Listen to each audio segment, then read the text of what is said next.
Good morning, dear children. Yesterday we have discussed about what are climatic regions and what are the three climatic regions of the world. We have learnt the names of three climatic regions of the world. Now today we are going to discuss about them one by one. The first one is the tropical region. Tropical region, or you can say equatorial region. Tropical region is also called equatorial region or torrid zone. Now region or zone, yesterday I have told you, have same meaning. The meaning of region or zone is area.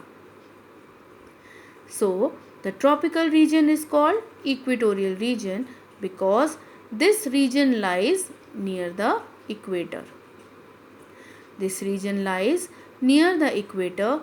That's why the tropical region is also called equatorial region. The region that lies between the two tropics, that are Tropic of Cancer and Tropic of Capricorn, is called tropical region.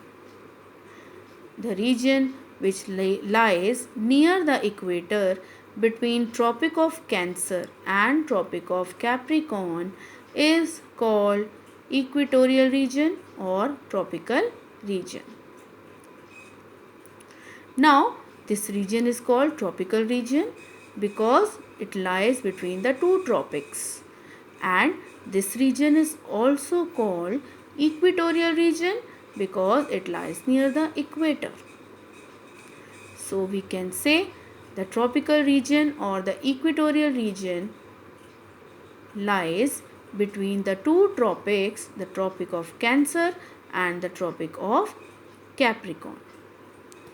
As you can see in the diagram also here, this brown colored portion, you can say, is our tropical region or tropical zone, or you can say equatorial region. Why it is called equatorial region? Because this region lies near the equator, on both sides of equator, in the northern hemisphere and in the southern hemisphere. And it lies between the two tropics, Tropic of Cancer and Tropic of Capricorn.